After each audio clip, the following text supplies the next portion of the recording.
Auburn football must have loved what they saw from one of the teams in the national championship playoffs because they went and got them a player from one of those teams. Let's discuss who that is on the defensive line and what it means for Hugh Freeze and the Auburn Tigers. War Eagle, and welcome back to the channel. My name is Kyle here at E2C Network, where we share the Auburn experience. As you're watching or listening today, be sure to drop a comment down below about this topic. We'd love to hear your thoughts as we're sharing ours. I should have started off with this for the video, that this was the second commit on the same day for Auburn football. That first one was tight end Rico Walker, who you should go check our video about as well. But for now, we're focusing on that second one of the day. This one is a defensive lineman from Texas. His name is Trill Carter, and he's actually been playing football for a long time. This will most likely be his final year of eligibility and his second stop in the transfer portal as he arrives at Auburn. Let's give you the facts that you need to know about Trill Carter. We'll start off with a timeline of events that brought us to the point of his Auburn commitment, starting back in high school, where he did get some SEC attention, but did decide to go outside of SEC country, eventually committing and signing with the Minnesota Golden Gophers. He did redshirt with them in 2019, but played the next 3 years overall. Took 1 year into the transfer portal to see if he could have better options and went to Texas. Worked out well for him. They made the playoffs after all. And I guess in his what will be his final year of eligibility, decided he wanted to come to Auburn now. Now that you know how he got here, let's give you some more facts about Trill Carter. He started as a 3-star prospect out of Crisp County High School in Leesburg, Georgia, which is not too far away from Auburn. He's maintained that 3-star status seemingly as a transfer prospect. His measurables are listed at roughly 6'2", 300 pounds.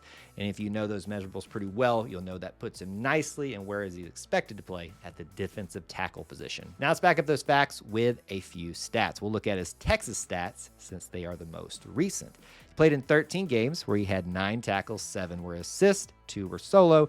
He had 1.5 tackles for a loss, which amassed 5 total yards, 1 sack for 5 yards, and 1 forced fumble. You might be saying, hey, look, that's not the most impressive stats in the world, even for 1 year in a defensive lineman. But what I want you to focus on is this. He played on every single game for Texas in a very loaded roster, as you can imagine. He also played in 33 games for Minnesota. So this is a guy with a ton of experience that is bringing that to Auburn to help get this group over the hump into the next era for it with the talent that we're amassing currently in that group. Lastly, in the facts to know about Trill Carter, I want to talk about the storylines around his commitment. And it kind of goes back to what I was just saying. Leadership. That's what he brings to the table here. Experience. It's what's very much needed for this team that's losing a lot, which is the other storyline. Marcus Harris is gone. Justin Rogers is now apparently gone too. So technically you could say with Justin Rogers being the most recent, he's filling his role and spot on the team. But just replacing Marcus Harris, you probably can't do that with just one player because he was such a great player for us. So he is bringing experience, leadership, but of course depth as well. Now that you have all the facts that you need to know about Trill Carter, let's talk about what it means for Auburn football. We always start off by talking about the numbers, and we'll look at the 2024 class, obviously. Now, if you look at this right now, keep in mind it's about when he committed. The numbers have changed since then, most likely when you're viewing this. This is as of his commitment. It was 26 total commits, and 6 of those were transfers. It made it the 16th commit on defense, the 6th defensive lineman, and I would technically say the first true defensive tackle, although some others probably could categorize there too. Now let's look at the future for Auburn football and what his commitment could mean for it in terms of depth, his playing time. We've already mentioned the ones that are leaving Auburn football at that position. You've got holdovers like Quintrell, Jamison, Travis, Jason Jones, who are still going to be here that he'll compete for playing time with. Darren Reed, you could throw in the mix. It really just depends on who plays what position, who needs to fill what role with who's currently here on the team at Auburn. I always like to talk about where these prospects come from in terms of recruiting pipelines that are being created, and this one is from the state of Georgia originally. We're not going to really count Minnesota or Texas. We'll count Georgia. This is the 4th one in this class, which is weird to talk about. It is the 2nd most important state for Auburn, and in this class, it's only the 4th one. That's just crazy to think about. Some of the names to remember that also came from Georgia: Robert Lewis, Jalen Crawford, just a few. And lastly, what does this commitment mean for the rest of the 2024 class, but more specifically at the defensive lineman or defensive tackle position?